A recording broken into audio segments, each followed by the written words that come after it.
Last week, we covered a Washington Commanders loss that was very clearly a three-phase defeat. This weekend against the Philadelphia Eagles, there's one phase, the offense, that has to take the brunt of the blame as the Washington Commanders fall for the fourth time this season. That and more coming up on today's episode of Locked On Commanders.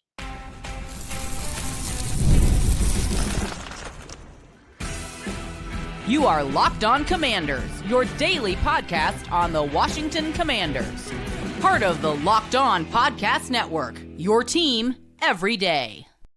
And welcome in, everybody, to this live episode of Locked On Commanders, part of the Locked On Podcast Network, your team every day. I'm your host, David Harrison, covering the Washington Commanders for Sports Illustrated's CommanderGameDay.com. You can also find me helping out with WUSA9.com's local coverage of the team as well this season. And I'm here with you every Monday through Friday. I thank you for coming through for today's episode for a little group therapy. Everydayers, if you're here, again, like you are every other day, I appreciate you every single day, just like we always do. And we thank you for listening to today's episode. Of course, Locked On Commanders is your daily podcast.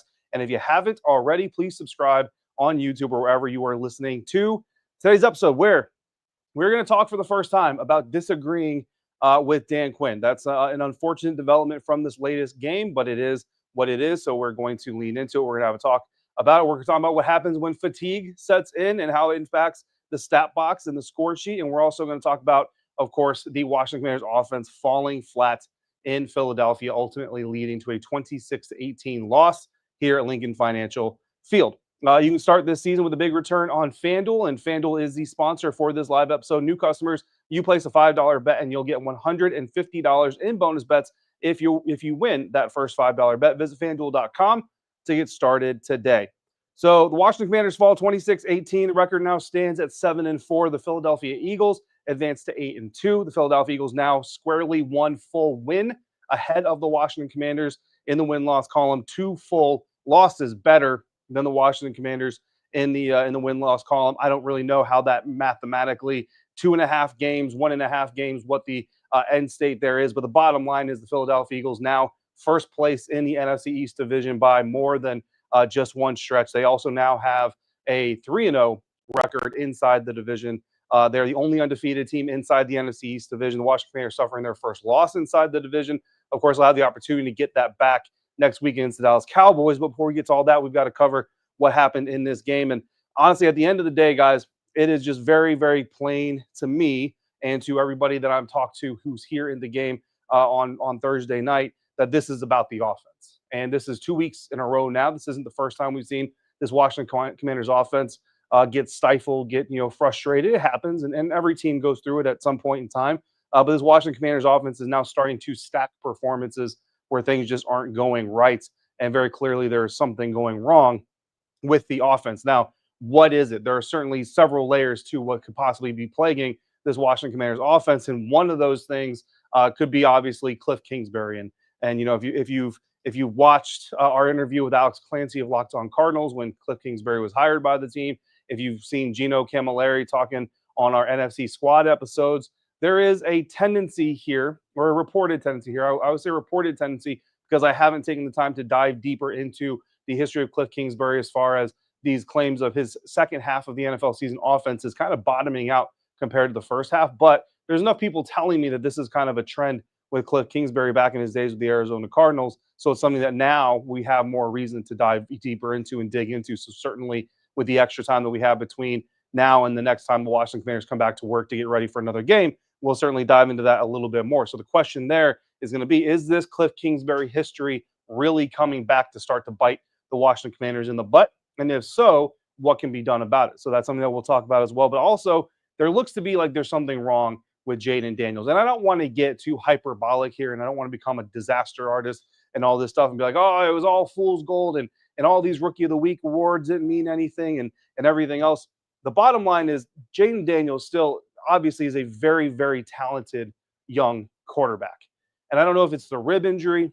I don't know if it's the desire to kind of come out here and do big things. I don't know if it's maybe now the big moments are starting to enter his psyche a little bit more than they did in the past, right? We've talked about this poise and this ability to kind of shun out the big matchup, the Jayden versus Lamar, the Jayden versus Caleb, the Commanders versus Steelers, 2 7-win teams, And now the Eagles versus the Commanders, 2 7-win teams again in back-to-back weeks, big divisional primetime matchup, all that stuff, right? Because we saw this rookie turn that off when it was Monday night in Cincinnati. We saw him, for the most part, turn that off when it was Jayden versus Lamar, and even when it was Jayden versus Kyler, and the return to Arizona for Cliff Kingsbury, and even for him at Arizona State University and all that stuff. We saw those moments not be too big for Jayden Daniels. So I think we kind of got into this mode of that's just kind of what it is. Maybe this is a sign of maybe some of that kind of happening. The season is long. You know what I mean? The longer it goes, the easier it is for that kind of stuff to start to kind of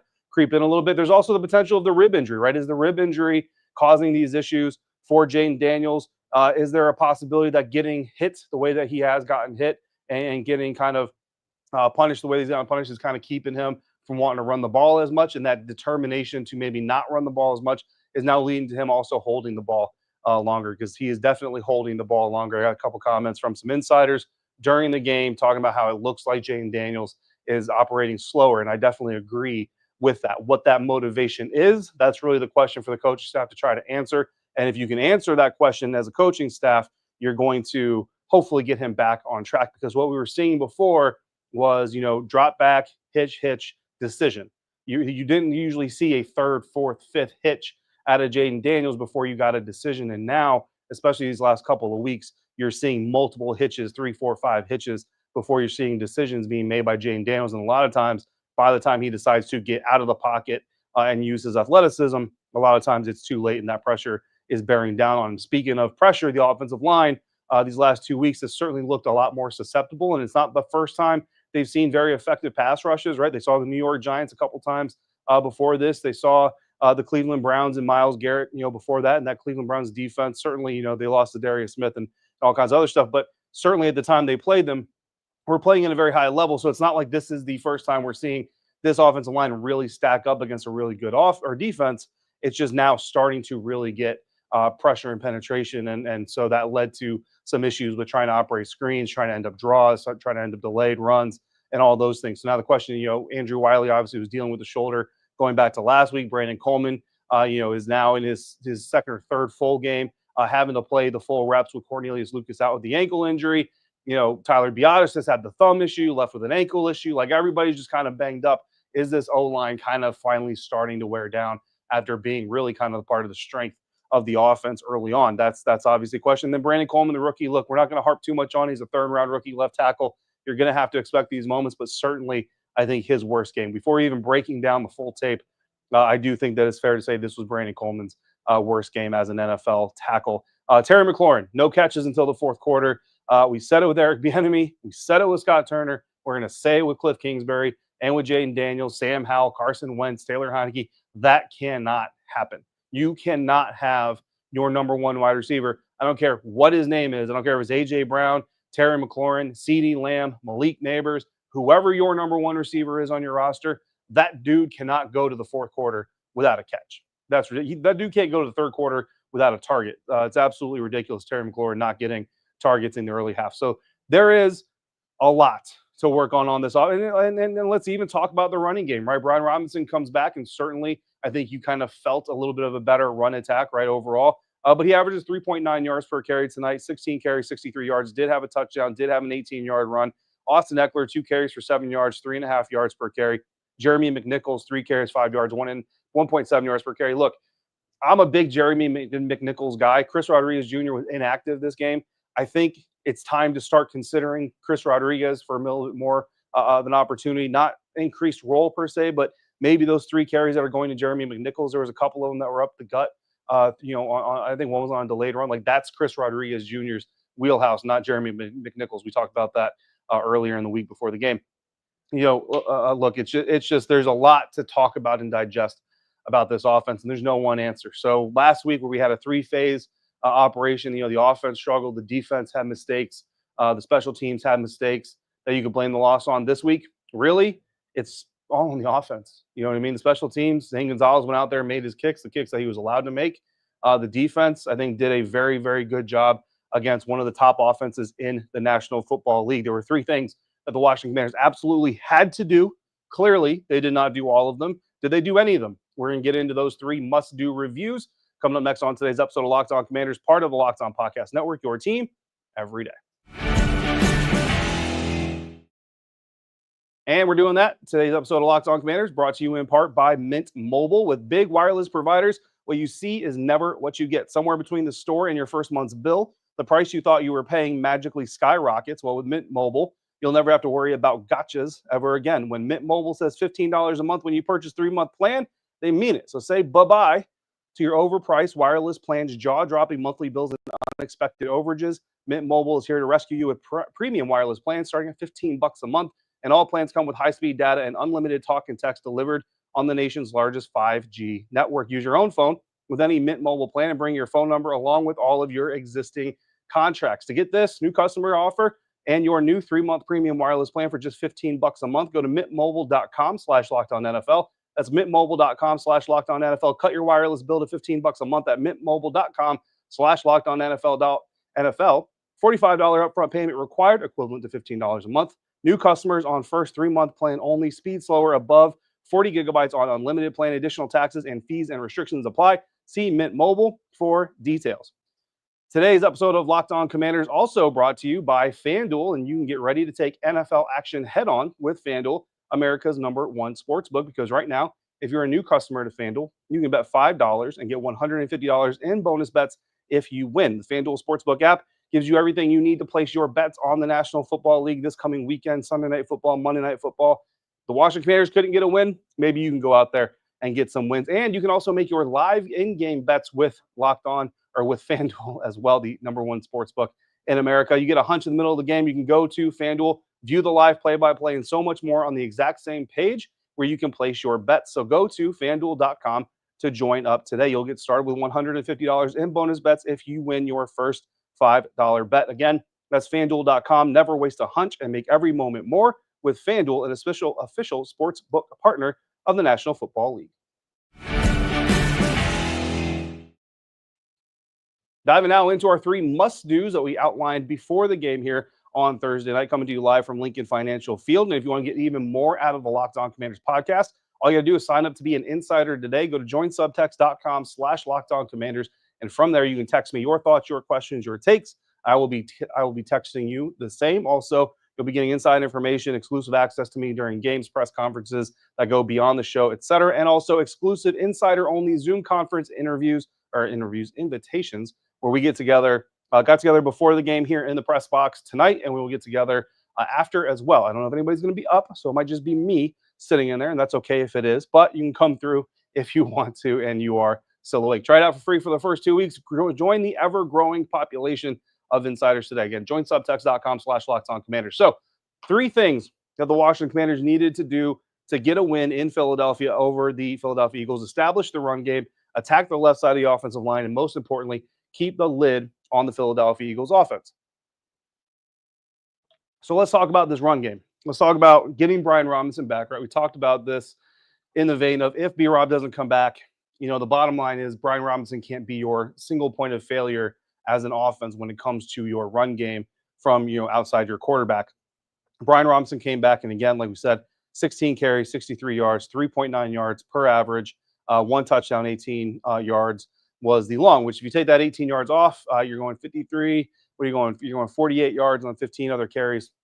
Not a great running game overall for Brian Robinson or the Washington Commanders just in general. 2 carries for 7 yards for Austin Eckler, 3 carries for 5 yards for Jeremy McNichols. It certainly was working in moments. Brian Robinson eventually gets the scoring going, opening up for the Washington Commanders, scores with 3:26 left in the first quarter. Unfortunately, those are the only points that the Washington Commanders put up all half long, despite the fact that the Philadelphia Eagles could only put up 3 points in 3 field goal tries, so averaging 1 point per field goal tried. And thanks to Jake Elliott's struggles here on Thursday night. But the Washington Commanders run game just kind of, I don't want to say never got going, but I don't think it was ever going to be able to kind of dictate the pace of the game, or at least wasn't allowed to dictate the pace of the game the way that they were operating with it.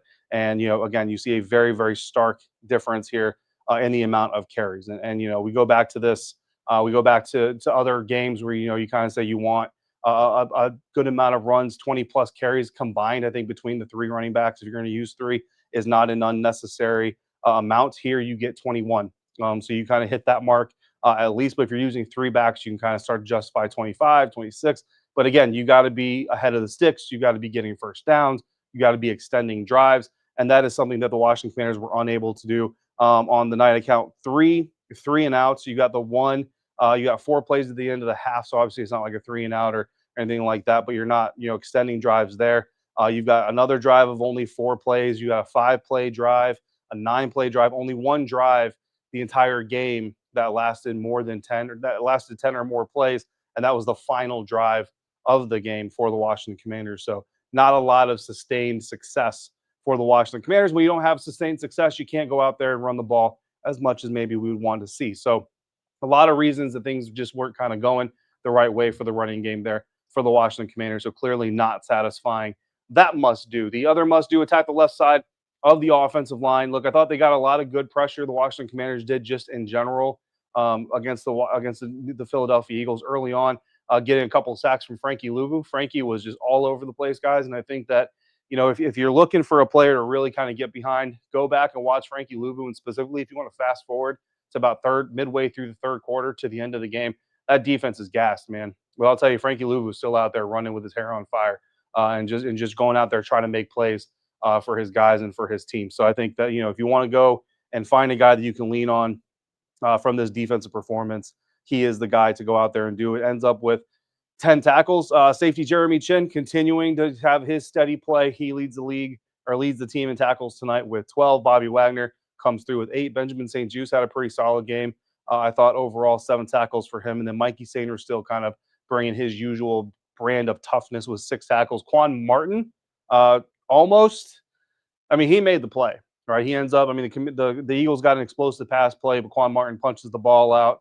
Unfortunately, we've seen it bounce the right way for the Commanders during the year so far quite often. And unfortunately, that fumble bounced the right way for the Philadelphia Eagles, and they were able to get on that fumble and recover that ball and keep the Washington Commanders from getting a huge momentum swing there. So I think early on, you can say that the Washington Commanders were getting good pressure on the Philadelphia Eagles offense, especially on Jalen Hurts, really bottling him up, keeping him in the pocket. Later on, as the game wore on and as the defense stayed on the field, just was not able to sustain that. And that goes into our third must do. Keep a lid on the offense, on the Philadelphia offense. Look, the Philadelphia Eagles offense, top 10 in every key statistic category, top 10 in total yards per play, top 10 in rushing yards per play, top 10 in passing yards per play, top 10 in scoring per game. I think top 5 in scoring per game coming into this game. This Philadelphia Eagles offense has been a very, very good offense all season long. And all the Washington Commanders defense did in here through the 5-minute mark of the fourth quarter was hold them to 12 stinking points. You can't ask anything more of the defense. And I understand if you're looking at the stat box and you're saying, bro, they gave up 26 yards. They gave up 146 rushing yards to Saquon Barkley. I'm going to tell you right now, you need to go back and watch the game. This defense was on the field for over 33 minutes of this game. And that's before, right? You have to realize that's 33 minutes in this game. The Washington Commanders' final possession, 4 minutes off the clock, 4 minutes, 10 seconds off the clock. The final possession of the game was only 28 seconds. So, and that's for the Philadelphia Eagles. So when you go back and look at that 33 minutes, realize that 33 minutes that the Washington Commanders were on the field, the defense was on the field, came with more than 5 minutes left in the game. So you're 5 minutes. So you basically you might as well turn that up to 38 to 40 minutes of actual game clock time. It was incredible how much time this defense spent on the field, and the fact that they were able to keep a lid on the defense or the Eagles offense as long as they were was also incredible. And even with the missed field goals early on in the game, Jake Elliott missing 2 field goals. I mean, if you're 18-10 in the fourth quarter, if you're telling any team your defense is going to keep the Philadelphia Eagles offense to 18 points in midway through the fourth quarter, your head coach is going to be happy with that result and say that, okay, we should be able to come out of that with a win. Unfortunately, the Washington Commanders don't. Look, we talked about the value of explosives. All right, the Philadelphia Eagles coming into this game, 8.3 explosives per game in wins, 3.5 explosives per game in losses. Through the first half, Washington Commanders defense only allowed 2 explosives. They allowed a 25-yard pass from Jalen Hurts to A.J. Brown, and they allowed a 21-yard pass from Jalen Hurts to Devonta Smith. Those were the only 2 explosives in the first half. In the second half, you end up with 6 more. It was 6 more, and most of those came in the last few drives for the Philadelphia Eagles. The 8th and final explosive of the game, 39-yard touchdown run by Saquon Barkley. And there you go. Again, Eagles averaging 8.3 explosives per win. There's your 8th explosive per win. So again, sometimes the data points you in the right direction, and that is certainly one of those times where the data pointed us in the right direction for how this game had to go. The Washington Commanders had to keep them under that number. They were doing a great job of it. Complimentary football didn't show up, and ultimately the lid pops off. The fatigue sets in, and you can't blame the defense, I don't think, for what happened from there. So coming up, we're going to wrap this thing up. We're going to talk about the play of the day, the first time in this season, in this Dan Quinn era, that I'm going to tell you right now, I flat out disagree with what he did in the fourth quarter in this game. We'll talk about that coming up next in today's episode of Locked On Commanders, part of the Locked On Podcast Network, your team every day. And we're doing that thanks to our friends over at Hillsdale College. Today's episode of Locked On Commanders brought to you in part by Hillsdale College. Time is our most precious commodity, so don't waste it scrolling through the same mind-numbing content for hours and hours. How can you spend it more wisely to improve yourself? Well, there's history, there's economics, there's great works of literature, the meaning of the U.S. Constitution. There's all kinds of things that you can go learn or brush up on, because did you study these things? Maybe not. If you did study them, when's the last time you brushed up on? Maybe what's the last time you get a refresher? Maybe you could use another refresher. Time and technology have changed a lot of things. They have not changed the basic fundamental truths about the world and our place in it. Well, our sponsor, Hillsdale College, is offering more than 40 free, that's right, free online courses. Those courses include American Foreign Policy, the rise and fall of the Roman Republic, the history of classical music, and more. So go to hillsdalecollege.edu/lockedon to enroll today. There's no cost, and it's easy to get started. That's hillsdalecollege.edu/lockedon to register. Hillsdale.edu/lockedon. Wrapping up today's episode of Locked On Commanders, this post-game live episode from Lincoln Financial Field, here where the Washington Commanders just got finished losing 26-18. And I'm going to tell you, we're going to wrap this thing up. I'm going to give you try to give you a little bit of a nugget of positivity to roll with you into the weekend. And of course, we will talk to Dan Quinn next on Monday. So we will have Dan Quinn on Monday coming up, and then we'll be back out in Ashburn for practice on Wednesday, Thursday, Friday, and then Sunday, the Dallas Cowboys come to town to face the Commanders, and the Commanders have another opportunity to get right in the divisional standings. The play of the day, it's the failed fourth down play. The ball is at the Philadelphia 26. The Washington Commanders are down by 2, and Dan Quinn makes the decision. It's not a surprising decision, knowing Dan and seeing the way that he's gone there, but it's a surprising decision because context has to matter here. He ends up going for the 2-point, or not for the 2-point conversion, but he ends up going for the fourth down, and they don't convert. And here's kind of the context here. All right. First and 10 at the Philadelphia 34. Jayden Daniels passes the ball to tight end John Bates. John Bates was getting involved on that drive, kind of in that phase of the game, really well. Was doing really well and gained 9 yards. So you get 2nd and 1. On 2nd and 1, Brian Robinson tries to run up the B gap or the A gap, can't remember. No gain. 3rd and 1, they give the ball again to B-Rob up the middle. This time, he loses a yard. So that's the situation we're in, right? The context has to matter. You can't just be bold for the sake of being bold. You can't make that decision when you have to understand what's going on with the game. And it's not that Dan Quinn doesn't understand, right? But your defense, we just talked about this. At this point in time, it's 12-10. Your defense has held a top 5 offense across the board, top 10 offense in scoring, to 12 points midway through the fourth quarter.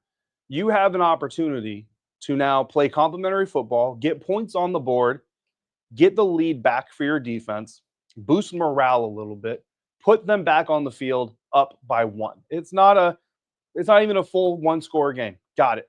But put them back on the field to lead. They deserve the opportunity to go back on the field to lead. The Washington Commanders offense had not been generating much at all throughout the entire game. And you look at the 3 plays, the 2 plays that preceded. The 2nd down run gains nothing. The 3rd down run loses a yard. So going for the same type of run on 4th down does not contextually make sense. And it reminds me of Dan Campbell in the NFC Championship game last year against San Francisco 49ers, where, well, that's our identity. And that's what Dan Quinn said after the game when he was asked about going for their own fourth. I wanted to be bold. The execution wasn't great, but I wanted to be bold. I'm paraphrasing, but that's what Dan Quinn said. There's a difference in being bold, and there's a difference in taking calculated risks, and there's a difference in putting your team in jeopardy. And to me, Dan Quinn in that decision put his team in jeopardy. And I sent the message to the insiders before the fourth down play ever happened. I don't agree with this decision. So even if it had gone well, I would sit here and say, look, I didn't agree with the decision when he made it. Glad it worked out. Here's why I don't agree with it. Here's why I didn't agree with it. All right. Don't want to harp too much on it because, again, just like last week, no one decision, no one play ends a game or loses a game or anything like that. But just, again, it's pretty much the first time since we've gotten together here with Dan Quinn that I've really disagreed with something he did. And then you get into the final kind of segment of the game, and they get the ball back with 4.5 minutes or so left to play. You're down 2 scores, and they basically go into a 4-minute offense. They start killing the clock. They're getting tackled inbounds and run the clock. You got 2 timeouts that you're not using, and they end up scoring a touchdown, which is fine. And then you have the 2-point conversion, make it an 8-point game. And look, again, it's kind of one of those things where if they get the ball back and they've got 2 timeouts and 20 seconds to go score another touchdown, now you can use the whole field instead of just using the boundary. Now it looks like a better decision.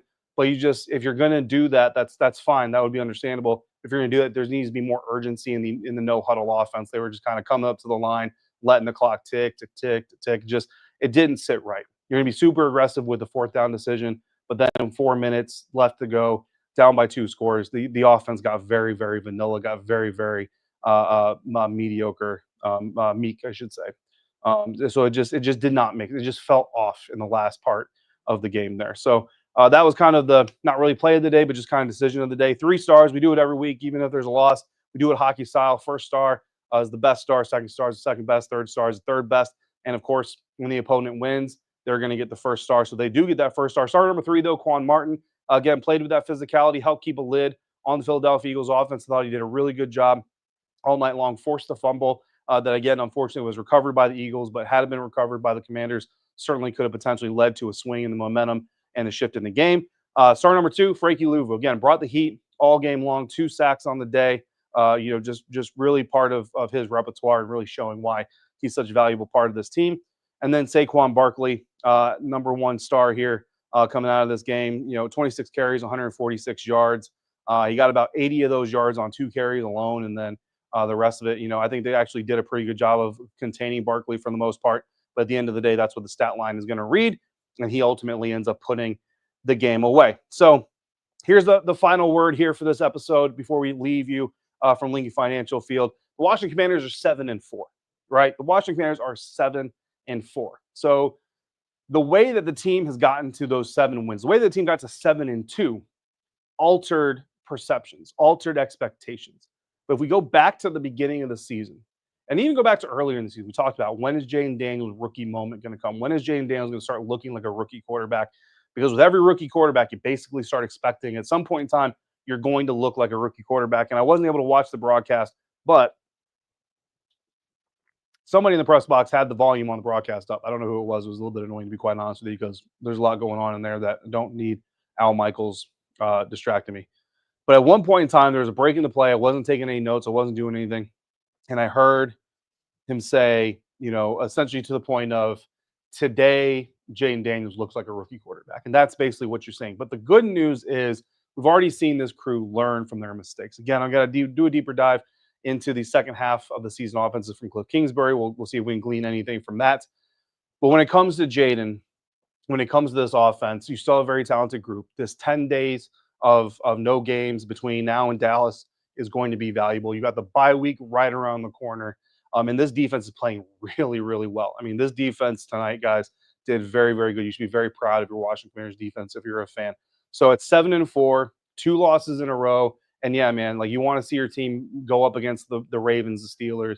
You want to see them go up against and beat the Eagles and all those things. But this team is competing against some of the best teams in the NFL today. So you should still be very happy. And again, remember, the on-schedule projection for the Washington Commanders this season, 6.5 wins. So they're already ahead of schedule. You've got the Dallas Cowboys, the Tennessee Titans. This is still a team that could be a 9-win team by the time we hit the bye week. And then you're coming out against the New Orleans Saints, the Atlanta Falcons, this Eagles team again. I am very excited to see what this matchup looks like again in what, six weeks, I think, doing the math in my head real quick. And then, of course, the Dallas Cowboys again to round out the season. So it is not outside the realm. In fact, it's inside the realm of likelihood that you're still looking at a 10 or 11 win Washington Commanders team. So while it sucks to go through 2 losses, especially in a row, especially in the span of 5 days, have faith, keep heart or save heart, whatever it is. This team is still very good, even with some of the struggles they've had, and they're going to get it figured out. I'm confident they're going to get it figured out, and you're going to have many more days of celebrating coming ahead. So thanks for coming through today. Thanks for coming through every day if you're an everydayer. We'll come back again on Monday. We'll talk more about this game. We'll talk more about what we can try to learn from it and where the team can go from here. And, of course, we'll do a catch-up of the NFC East after the Dallas Cowboys Monday Night Football game. So we've got plenty of content coming into next week. And then, of course, Cowboys week. So we got plenty to talk to there. In the meantime, if you have any questions or comments, all you got to do is send me a text. And to do that, all you got to do is go to joinsubtext.com/LockedOnCommanders to become an insider today. Insiders, that insider Zoom that invite is going to come here pretty soon if you're still up and you want to join in on that. Either way, thanks for coming through. And everydayers, thanks for coming through every single day. Until we speak again, if you're out and about, please be safe, be kind. And I will see you right back here next time for another episode of Locked On Commanders, part of the Locked On Podcast Network, your team every day.